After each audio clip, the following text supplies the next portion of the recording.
All right, guys, so we're gonna be working on 2009 Ford Escape Hybrid.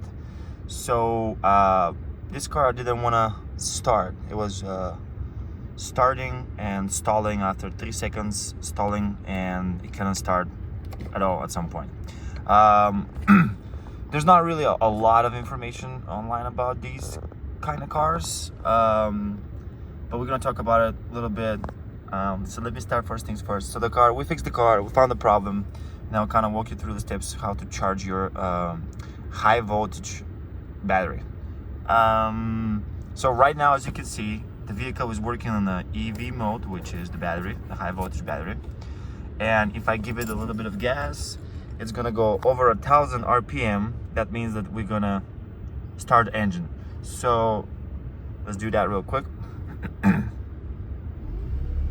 Here it is. Now the engine is working. And because we're not doing anything else, we're not driving the car, we're sitting in the parking lot or on the driveway. In this case, it will turn back to EV mode. When the battery needs to be charged, the car will automatically kick in the engine and will start charging the system. Don't wonder about this light right here. This light means that your charging system is working. So you're charging your battery. So that's something I shouldn't be worried about it. So what was the problem with this car? It was that we had a hard time driving this car. We parked it here. I mean, I want to say we, the owner of the vehicle parked it here. And he was gone for 2 weeks, and we were in Wyoming, so weather is cold, and the battery died. So what we tried to do at first, because we wasn't sure, and I don't work very much with hybrid vehicles, we tried to do the ignition switch here and the ignition pin replace, which is this guy right here, because this was a little wiggly, you can see inside, and I know for a fact that when this is, doesn't make good contact, you might have this problem. So the vehicle started a few times and then shut off right away. But also, I did a little research on these kind of vehicles, and turns out, I mean, we replaced this. It's not that big of a deal, but it's kind of pain in the ass, because if you replace that, this bolt right here, it's made when you buy the new part. It's made when you torque it to the proper specs to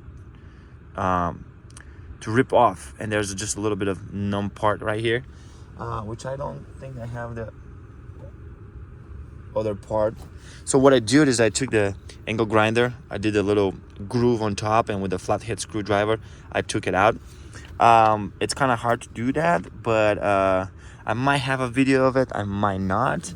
Also right here, I don't know if I'm gonna be able to show you right now.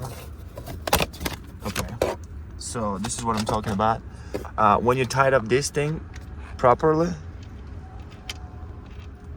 I didn't tie it at all, but when you tied it up, this thing is made to rip apart, and then you have, so the head goes off, and then you have all of this flat part here that stays in the car. All right, so the vehicle kicked in with the engine, so it's gonna charge the system a little bit, and once it's ready, we'll turn off. The engine is still cold, so it's gonna take a little time, and it's gonna run on a higher RPMs. So I'm gonna put this thing back here, and I would say if you are replacing that ignition switch, definitely it will be a helpful information to know what you need to do. There's 3 bolts right here. I think it was there 3 bolts, 2 or 3 under the column. One here, one there, and one on the other side right here. You take that out, and you're gonna have access to your ignition switch. This is your ignition switch. That's how it looks like. Because I know sometimes right here in the inside in that groove, the pin gets broken and it doesn't make a good contact. That's why the vehicle doesn't start. All right, we should have back to the high voltage battery. So that being said, we were wondering back and forth, you know, what was the problem with the vehicle, and we started to go with the small things first, which doesn't really cost that much money. So we bought a new ignition switch and everything, blah blah blah. We replaced it. It's fine. The vehicle started once, and then should have the same thing. Started, it went right here, and then shuts off. So why it does that? So the thing is, like, these hybrid vehicles, they don't have an actual starter on the motor, on the engine. So once you do crank the key, there's an electrical motor in the hybrid unit, which is in the front of the car, which cranks the engine. So you don't have a starter. That motor plays the role of a starter in that case. And if you don't have enough power in your battery, aka voltage, you won't be able to crank the engine over. So how do you can tell if that's the issue or not? So what we did here on the front is we had to take the engine cover apart and some other things. We pulled the fuel railing, the line for the fuel, which is this one right here, because we don't have a fuel railing regulator here, pressure regulator. So even if you scan it, you can't tell if there's fuel coming in or not. So what could also happen is if your fuel pump is not working, or just gave up, or burned, or whatever, and if you crank that, you know, you start the key and the hybrid battery is cranking the engine, but they cannot start it because there's no fuel coming to the combustion chamber, then you can probably have a fuel pump issue, which is right under your back seat in the car. You have to take the bottom part out and see if that's the case. It's easy to check that. What all you have to do is turn the key to the ignition position on without starting the vehicle, and then once you take the pump out, the seat out, and you reach the pump, which is right under there, you can measure with a multimeter if there's voltage coming in to the pump. Because when you turn the key on to the on position before starting the car, the pump start priming and then start pressurizing the lines, which comes right to the engine. And once you crank the key, crank the engine, then you have combustion and the engine is working. But yeah, so here's the electrical motor inside that hybrid unit, and once you crank the key, first this thing is starting and trying to crank the engine. So if you don't have fuel, it will keep cranking, and then your battery will die, like high voltage battery we're talking about. So that was not the case here, because we had fuel coming in this railing here.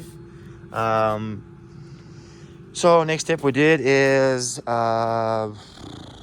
and I took off all this because I had to reach underneath, see if all the cables and everything is secured and onto place. We didn't have any error codes on the dash or anything, any lights. So next thing what we did is I read a little bit that these batteries, hybrid battery, which is right here in the trunk under your floor mat, whatever. So as you can tell, I took the cover off already. First and foremost, what we're going to do right now is going to turn off the vehicle. Okay, I'm gonna pull the key out, and we're gonna come back here, and we're gonna take the cover off. Actually, let me put my phone down real quick.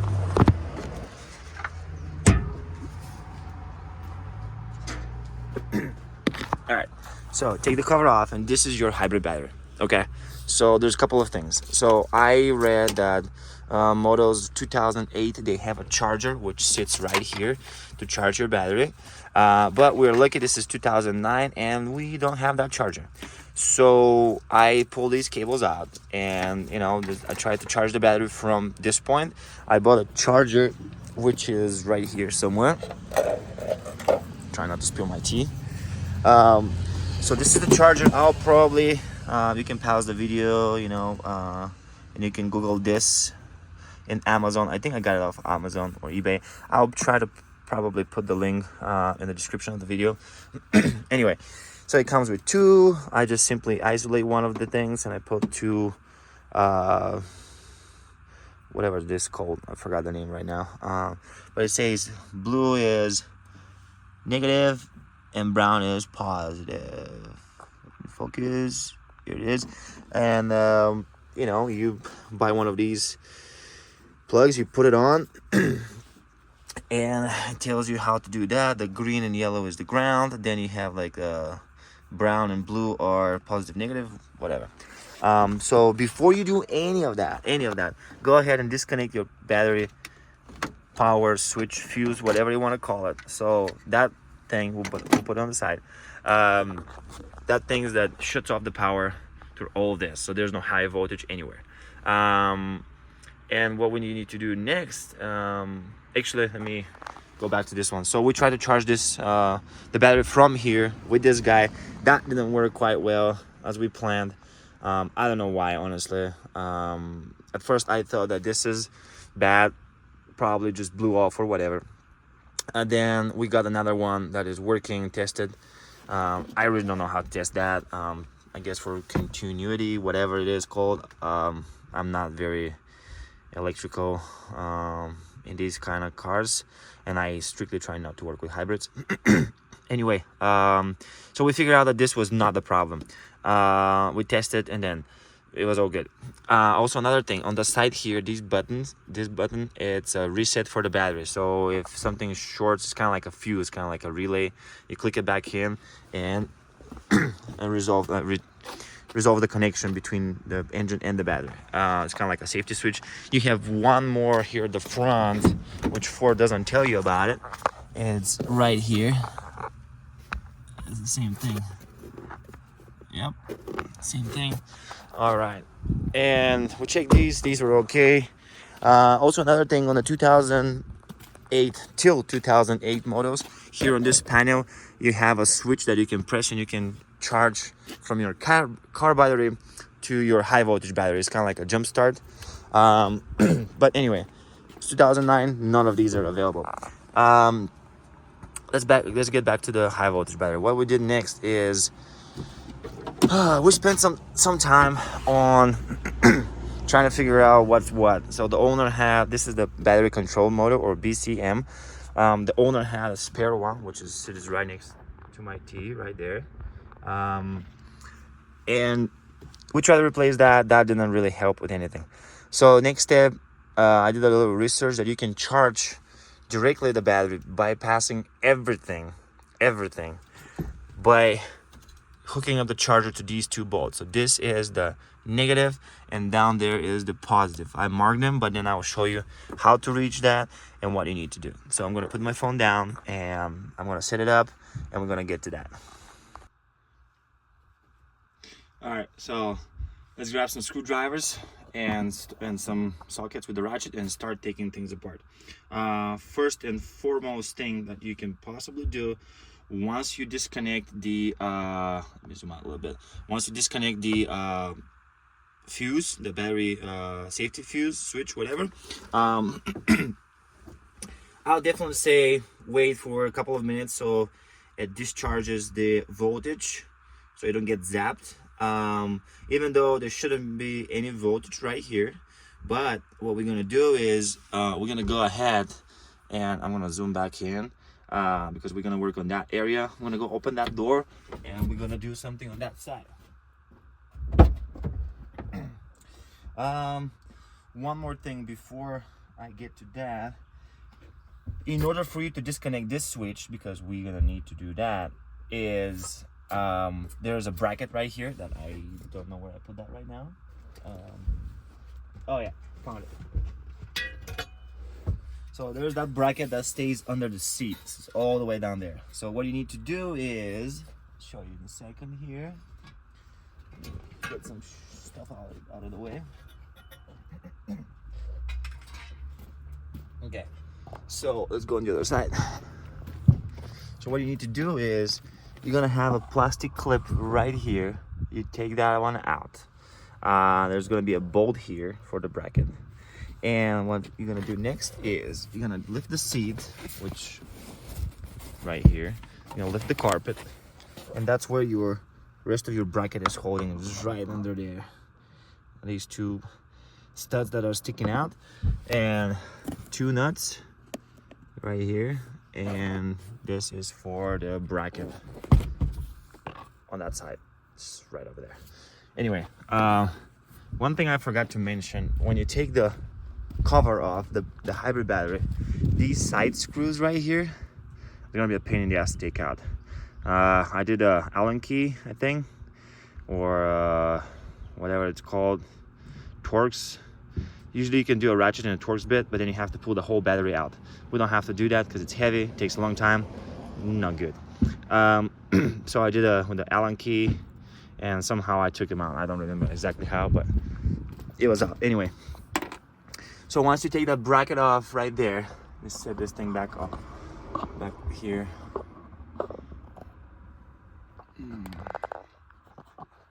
Okay, so once you take the bracket out, you can literally, and disable the switch and disconnect it. You can literally pry that thing towards the battery and comes out.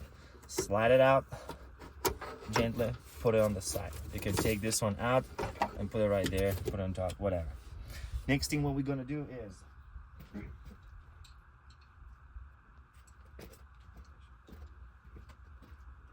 so we're gonna have to take this bolt right here out, and there's two more bolts are hiding underneath. This one is 10 millimeter.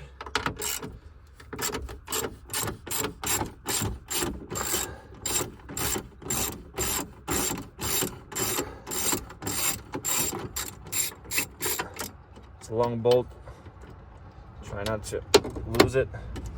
There it is. Put it on the side. And I don't know if you can see right now, but there's two bolts right here. Try to tilt the camera a little bit. There's the two bolts right there. We gotta take these ones out. They shouldn't have any charge on them. Phillips head screwdriver. Pull them apart.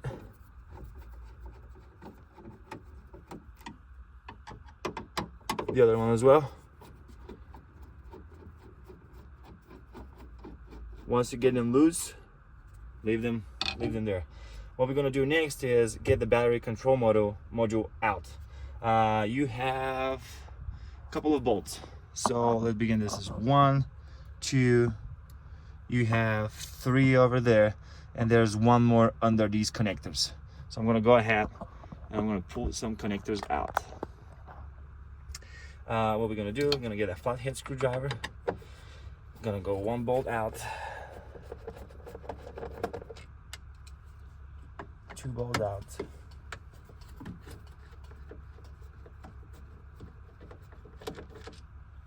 and all these orange wires, high voltage, just so you know.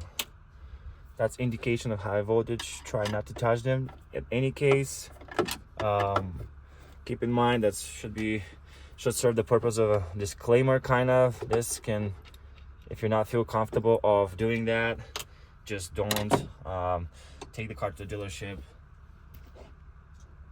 because you might get injured, and you know, playing with a high voltage, it's not a joke, so take it seriously. I am comfortable of doing that, so I'm okay, but then, you know, that not always be the case. Now we're gonna disconnect all these connectors, whatever we can. There's one coming out. There's this one. Oopsie. This one needs to get out first.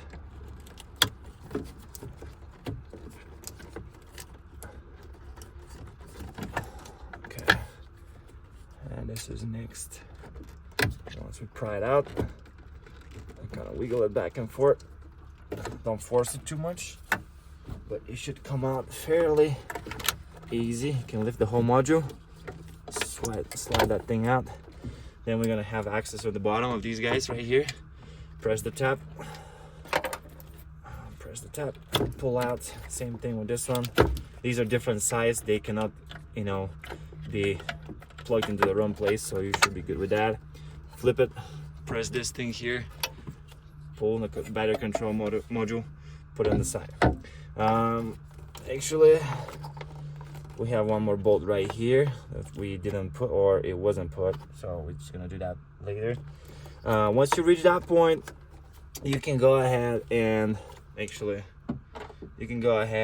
get the T30 to get this bolt out, and once we're gonna do that, gotta get it loose a little bit. Okay, you can take it by hand.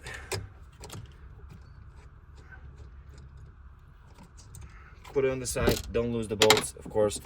This, I don't know exactly what this is, but it comes out just like that. Put it on the side. And now you're gonna see one more bolt right here, 10 millimeter. Go ahead and pull that guy out.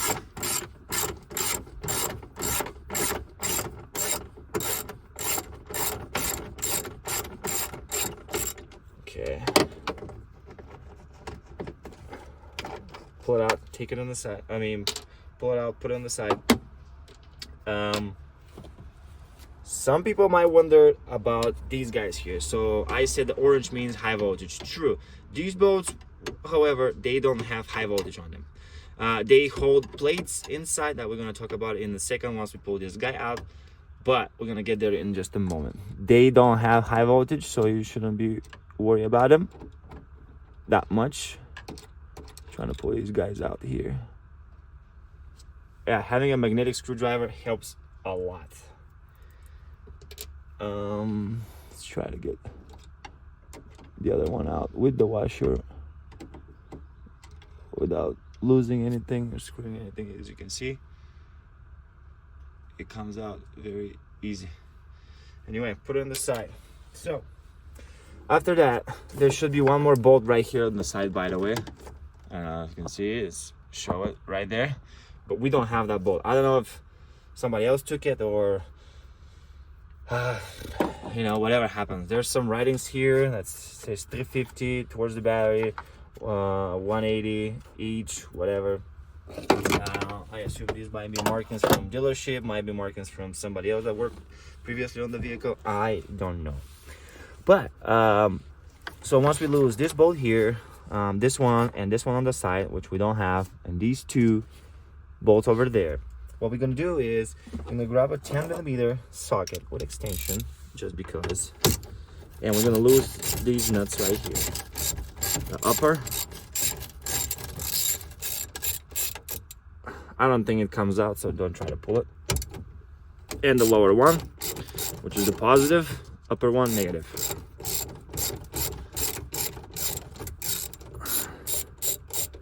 All right, once we lose these, we can go ahead and get this thing, we can slide this thing out just like so. It might not be easy. What we need to do is try not to get these cables pinched, cut, whatever. I'm just gonna use a flathead screwdriver. I'll pry them out of the groove or out of the spot, whatever it's called, so they're kind of out of my way. And then we should be able to slide this bad boy back with all the bolts being gone, just like so. Okay, as I said, they're orange, but we disconnect the fuse here, so we should be good to touch it. And just kind of wiggle things around, don't force anything, just wiggle it until you reach that point. So this is the positive, the bottom that goes into the lower bolt. As you can see, I marked them, you know, with a plus down there, minus up here, minus up there. So what we did, and this is where the charger comes into play, is so we hook up, so here's the charger, right? I'll set it down here. So we hook up this to the electrical of the house, and that's why I put these two here, so I can be able, let me put this on the side, so I can be able to, so I'll be able to slide these things in there. And of course you follow, the brown is the positive right here, and the green is the negative. So you put the negative up here and this up down there. The reason I put these guys here is, let me try to show you. I don't know if you're gonna be able to see or not, but there is a, actually, the camera off the stand. There is see it inside, there is, let me point it out, these plates, the metal plates that are sticking out. Once you tied up the bolts, they tied up the plates.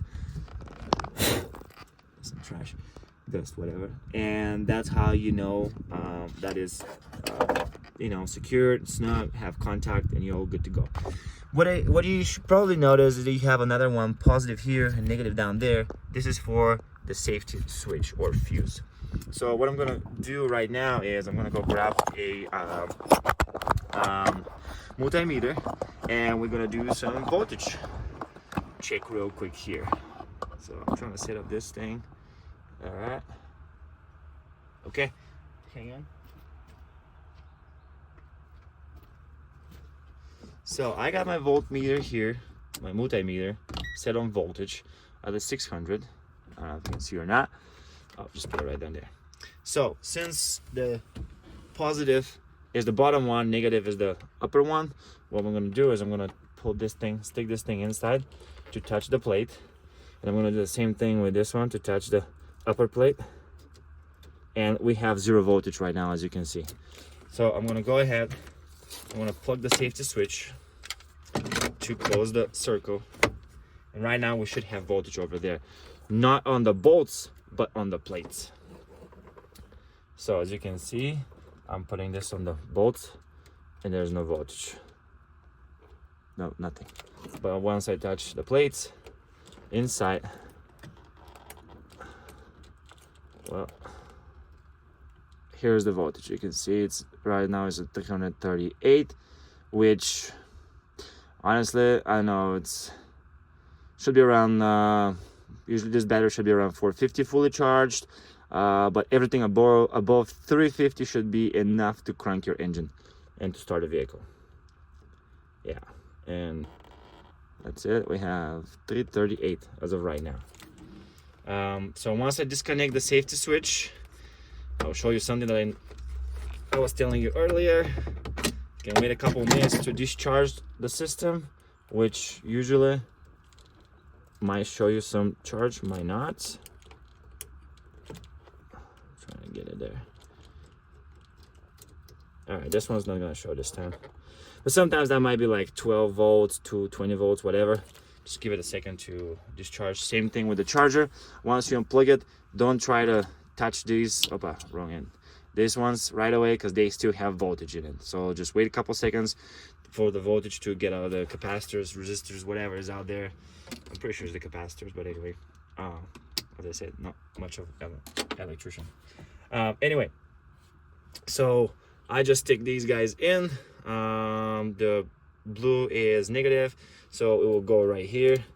I'll stick it in, then I'll tighten up this bolt right here. I'll tighten up the bolt, and I'll do the same thing with the bottom one, and I'll plug the charger into the electrical outlet in the house, which is a 130 AC, and this is a DC. So this converter inside will convert everything that it needs to, and we'll start charging the battery. So I'm not going to do that right now. I want to get this thing done because I have another car that I need to work on, but plus we have to put all these things together. But this is how you can charge your battery. We ask for dealership how much they charge to, you know, charge the battery.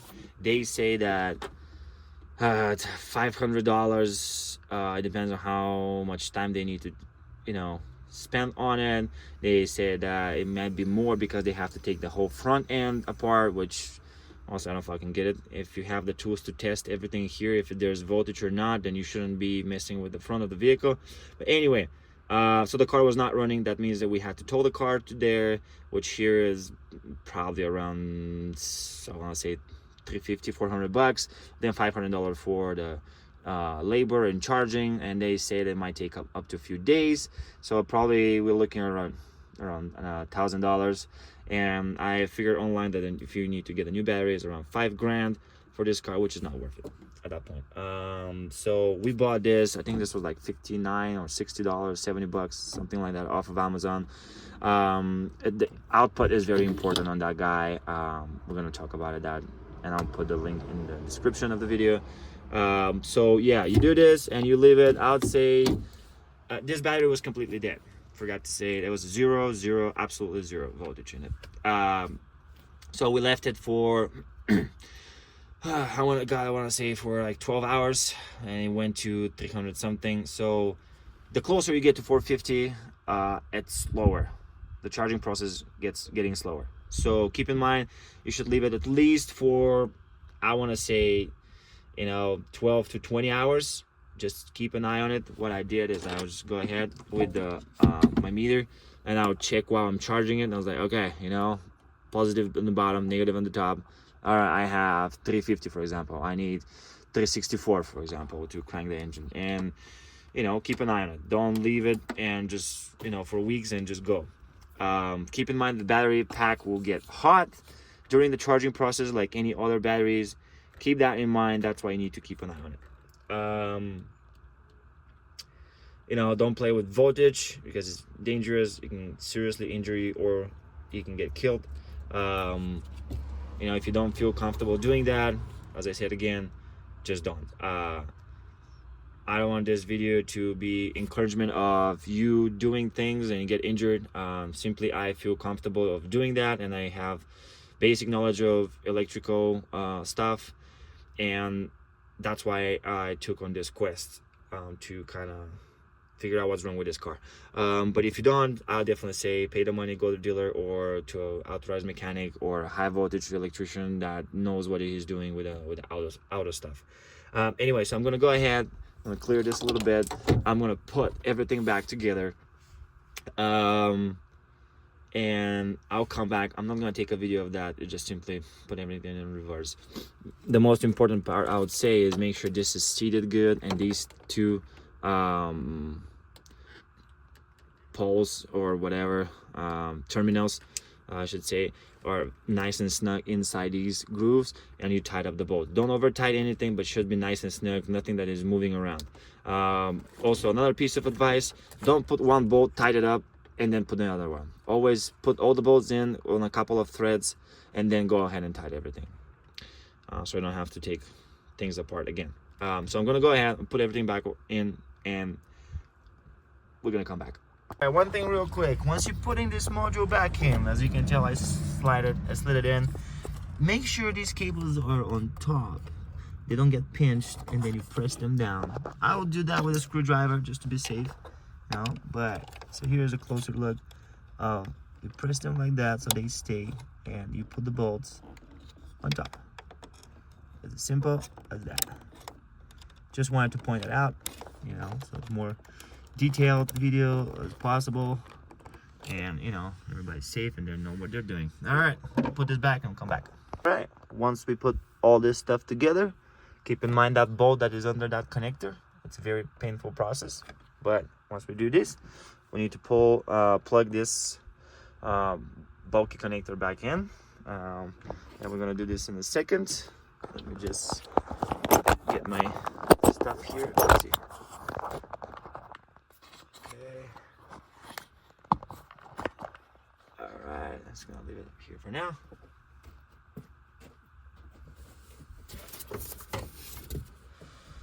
Disconnect it, press it backwards towards the engine, snap it on, push this thing in until it clicks. So we're good to go. Now we're gonna go ahead and we're gonna do the safety switch, fuse, whatever. Put this on, flip it, and we're gonna go ahead and start the car.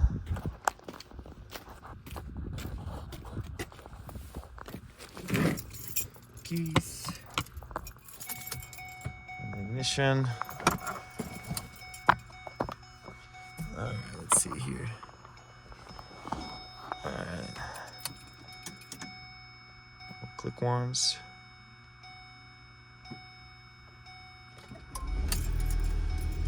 All right, so the engine's starting. It's above 1,000 RPM. That's the actual engine that is working right now. And we are going to wait for it to warm up, and we'll drop to a hybrid usually. But right now I'm just in a rush kind of to put everything back together in the car and get it going. So I'm not gonna wait for that. I know the battery is full of charge, even though my multimeter showed 338. I'm pretty sure that might not be exactly accurate, because above around 350 needs to crank the engine. So You know, it might not made of a good contact or whatever, but because it's in a very awkward spot. But if it's cranking, then the battery is full. It's not, you know, that's the whole truth. At the end of the day, if it doesn't crank and, you know, the car starts, but then it shuts off and stalls and shuts off like in like a couple of seconds, then you have no charge on your battery. So that being said, I'm gonna put everything back together on the back. While the car is running real quick, I'll show you something.